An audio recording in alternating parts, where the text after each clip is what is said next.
morning. It's Ginny, Tim, Eli from DS Tech in Escanaba, Michigan. We are going to talk about remote work, working from home. It's kind of back on the rise. I mean, it's not like it never went away, right? But people are desiring to work from home. So we're going to talk about that a little bit and how to handle it, all that kind of stuff, and some of the security. So tune in. We got lots of good tips for you.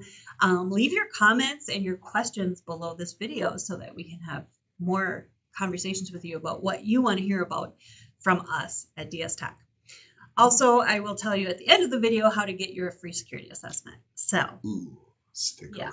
Yeah, for sure. Mm-hmm. So, the remote work revolution, we're calling it, right? So that's like how to get your TV to work without getting up and touching it, right? It's a revolution. So it's a revolution. It's a revolution. I don't want to be here at the office. I want to work from my home. Yeah, that's right. So, what happened is during, the height of the lockdowns, everyone's working remote, not by choice. And then now that that's gone away, a lot of people still want to work remote because they started seeing a lot of the perks of it. It's like, oh, my kid's sick. I can just stay home instead of finding a babysitter last minute. Or, oh, there's a snowstorm. Do I want to drive through 12 inches of snow to get to the office? Or, it only takes me 13 seconds to get from my coffee pot to my computer. Yeah, there's that as well. So there's you get a mainline caffeine. You got to do what you got to do. So, well, I don't have to drive 30 minutes. That's right. Mm-hmm. So with the advent of obviously the remote work being desirable by the employees, it's just that a lot of the business managers are having a hard time getting the employees to come back to the office after this, or it's still kind of a hybrid mix and there's different things going through it. So that's where this just talks about flexibility is the new black. One of the biggest trends we're seeing is the shift towards flexible work arrangements. Companies are realizing that not a one-size-fits-all approach just doesn't cut it anymore, and that you can have a little bit of nuance within your organization that can then make everyone happier. And if you have a happy employee, they're typically going to work better for you because they're not longer and stay around. More efficient use of space and less overhead too. Yeah, exactly. If you don't depending need on the scale of your what you're doing. Yeah. Mm-hmm. So there's hybrid models that are coming out, flexible hours, all that kind of stuff. But the biggest part of it is you need the kind of technology to support this. Right. A lot of times is people will be, I just use my home computer, right? And things like that. And realistically, you shouldn't be doing that because your home computer, you don't know what you're doing outside of work. And so there could be, viruses, things loaded on there, keyloggers and stuff. And now you're starting to use your home computer for work. They're going to start capturing your work passwords, and one thing can lead to the next, right? So it's very important if you are going to do a hybrid or you're going to let people work from home that you actually issue them work-issued devices. You inform the employees. Right? Don't use this outside of work. Yes, we're giving you a laptop, but don't just be, chilling and watching Netflix on your bed with it. You want to try to use it just for work. Yeah, probably shouldn't because that, Facebook and all that. But so make sure you do that and you have the security in place to help tie that together. And so it does help a lot with, the well-being of the employee. Some days, like I said, your kid's sick or there's a snowstorm or whatever the case may be, it can be convenient to just work remote. Or what if you're at a conference and you're already working remote, it's easier to keep tying up with your day-to-day at the office if you're used to working remote. So you can leverage things like Microsoft 365, the cloud. So then you're storing your documents not only in your desktop in the office, but you go home and you fire up your laptop and it looks the same. You can have one desktop that goes across multiple devices. There's all different ways you can configure this that will be useful. We have remote capabilities with like our software we have. We can allow you to remote into your computer at the office specifically from a laptop if you wanted to. There's various ways you can kind of do this, but all of it. That makes it safer, right? Slightly depending how you do it. There's a lot of the different standard things where you don't want to use McDonald's Wi-Fi when you're using your work and open to everything, doing like, things like that, or a hotel room even. Yes, a hotel. Oh my gosh. It could be useful, but I still always try to use a VPN, or I honestly will just use my own data off my phone sometimes if I'm doing something and it's a hotel with a ton of things. Be safe than sorry. But for me at home, I have a DS Tech computer that's sitting next to my regular computer, right? I just turn off. Plug the one. Yeah, exactly. Turn off my home computer, turn on my work computer. Now I'm at work. Exactly. And that's the way that it should be done for most businesses where you have a dedicated resource for that to work. And it's the exact same desktop. It's like I'm here. It's the exact same. Yep. It's as seamless. long as your internet doesn't go out, you're good to go. Yeah. That's the biggest thing. It's really cool. And so, so it'll help with, the well-being of the employee, all that kind of stuff. My couple tips I like to do if I'm working remote or working from home as well, is still do your routine that you normally do when you would come into the office, because it does get where people tend to get lazy and easier, where it's like, oh, I can get Just out of roll out of bed, bed. grab my coffee, Right. and I'm in front of the computer within 10 minutes. It's like, no, you should wake up, Yeah. take your shower, get ready, do your normal stuff routine that you would do with going into the office. It's just then you're going to sit down, because it gets you Still make mentally that prepared shift. for Yep. the day. Right. You're alert, and it kind of gets you in that Routine is good. routine is good to keep You're in that. work mode a little more. You're more Um, engaged. So, and the nice thing Get your is with workout in too. Yeah, because there know what? you go. Yeah. Getting your blood There you working go. and your brain working is all good for you. Yeah, so. get one of those like exercise ball chairs or something. Yeah. Maybe. And there's Maybe. different things you can do to keep the company still like in a tight culture. When you're in the office, it's easy to go around. You have the water cooler talk and a lot of the different stuff that goes on. When you're at home, you don't get any part of that, right? So that's the one thing, is that remote employees tend to feel like they're kind of outside of the bubble of the Mhm, office a little that's bit. true. And so you really want to take the extra time to make sure those Yeah. staff feel included. You can have, once a month, maybe have a team building, lunch or something like that. We do like lunch and learns internally, where we'll talk about a topic and train our, staff, things like that. Yeah, all of our see remote guys from all over the employees. UP. We'll come in Come in, and we'll yeah. have a Yeah. gathering. You can use software to help bridge the gap using like Teams Mhm. or whatever you're using for your meetings. You could have like a daily, meeting in the morning and have people come and do. There's all kinds of different things you can do to help people still feel part of the team, even though they're working remote. So that's very important to think about those other things, not just, all right, So you're keep working the remote. culture. Keep the culture going and keep Mhm. that tightness between the employees Just there. plan So, it out a little bit. Right? Right. so yeah. So that's pretty much what I had with the remote work. Again, it's up to every individual business how you want to handle it, whether you want to make all your employees go to the office or work remote. But I personally am of the impression where if you can give the option to work remote, if Yeah. it's suitable for your business, it will make your employees happier in those instances. But me personally, I can't.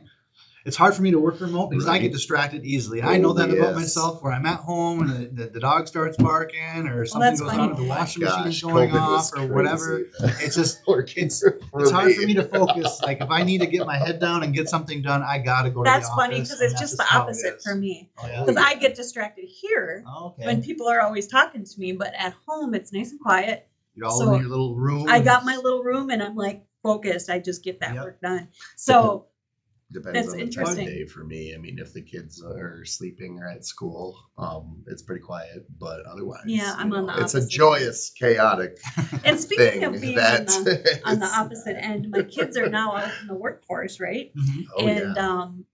what I noticed is a lot of their internships and jobs offer them the choice of Okay. like working from home a couple Okay. days a week. Very Okay. cool. So it is out there. It is I- definitely the new it's- thing. It's yeah. it's a perk that a lot of companies are listing to. Like when you Yeah. have your jobs listing, right? It's like, hey, we have a job available for this, and we do offer remote. It may not be fully remote where you're working remote every day. That's where I see people complaining they want that gravy job where they can work from home every single day and not ever go to the office. It's like that's probably not going to be too common. It's going to be usually a hybrid where Yeah. you can work remote usually as an option, and then you still come to the office, all depending on the job, of Yep. course. what And you're like doing. here, for example, I mean, when I'm snowed in, that's when Yep. I'm working from home. Or Exactly. sometimes when I have one of those tedious projects that I really got to get done, right? I will Avoiding work from home distractions and just so that I can put your head down. get it Yep. done. Yeah. So there's Part of that is just knowing your employee, letting them know themselves, and to be able to kind whatever of works best. yeah, whatever works best for them. Everyone's in, you can't have like a one rule that fits everyone, because there's going to be outliers and things, and so Yeah. nuance, and so Yeah. you always Oh, want to yeah. make sure that you have a little bit with that. Which Um, just shows a certain level of integrity too, Mhm. between the business leaders and the employees. I mean, Mhm. especially once it starts working, then wow. Yep. A couple things to look out for too if you are looking for like job listings where they're Or listing work from remote home. or work from home all the time. Ginny actually would taught me about some of this. I haven't seen a lot of that. I Yeah. haven't had to, but Yeah, I was looking at the current scams on that. What's it called? C3? C3. Yeah. C3.org Mhm. or gov.gov. Yep. It's the That's right. government where they keep It track is of current the- scams, right? Right. You can. Well, Yeah. Yep. There was a LinkedIn scam on there where people would post jobs, work from home jobs, but Okay. then they would ask you to pay for something like some kind of service or something, and then the job would disappear. So they would take your money and run. Oh. So So the that's the scammers are scam. out there. Okay. So yeah, job So- postings will be they're fishing. Yeah. It doesn't, Yeah. I'm getting. An So- employer you isn't should get going to paid. ask you to pay, Yeah. right? Yeah. So don't do that. Yeah. Just So beware of that one. Yeah, for sure. And then just with anything, the information you put on the internet, you want to be very careful with it because there's scammers and phishing, not just in your email, but like on job postings all over the internet. There's fake websites. There's lots of different things like that. So just be leery. Be worried. And the staff who is working remote almost need to have a heightened sense of security awareness in those within the office because they have more exposure to potentially getting phished or clicking bad links and you're not on them as much. So just keep that in mind when you're doing remote work, that you really do want to take the time to really go through the security awareness with them and make sure they're on board with whatever policies you have within your company. So that way you're not getting phished from the remote worker that's not even in the office, and then all of a sudden you have the whole company's hurting for that. So Yeah, Absolutely. have the security in place. And speaking of security, We galactic scan. No, we are- it's a really cool vulnerability scan. That, Yep. It's a little bit smaller scale, usually around 10 users or so, give or take a few, but just shows you all the holes in your defenses and some easy ways to improve. Yeah. I had another thought too. If you're looking for those remote jobs and you're applying online and everything, you should probably just use that same email that you've had since you were 12, right? Like Call of Duty, Goblin, Gangster, right? Or should you set up a more professional one usually that's not all over the internet? try to keep things segmented and separate. Yeah. That's my advice. Yeah, for sure. 'Cause But go- otherwise, you're going to have just that crazy footprint of just everywhere and all your online friends that you have no idea who they are or where they are. And or if Um, your email's been compromised, you don't know it. exactly. So. There's folks that sell credentials. Yeah. But usually personal ones on the dark web. But Mhm. that's where that gets scary. Is that part of when- our scan? It sure is. Yeah, put your emails and domains Yeah, in, so and go it'll to- tell you whether Sure they've been is. found Yeah. in the Go to our data breach, yep. go So to our I'm website. speaking and sign from up for that. experience when not experience personally, but what I've seen in my scans, of course. But the scary thing is when you see those personal credentials. Out there on the dark web, on the Yeah, but when they reports. get used as A business, A lot of times people will credentials use as like well. a Gmail Mm. account for their business. and Oh, it's I like, see what you you mean. shouldn't be doing Yeah. that. You should And have then a there'll separate be- account specific for Oh, yeah. business if you don't have a proper domain and a proper email set up. We should have another session about that. Oh yeah, Yeah. So we'll talk I about could that. talk all day on Yeah, that. we'll talk about that for sure on one of our future episodes. Separate So- your work and your Yeah. personal and just Keep it separate. due Yep. diligence. But go to our website and sign up for that security scan. Find out if any of your emails have been leaked out there. That's right. Yeah. So make it a And great more. make it a great day. We'll see you next time.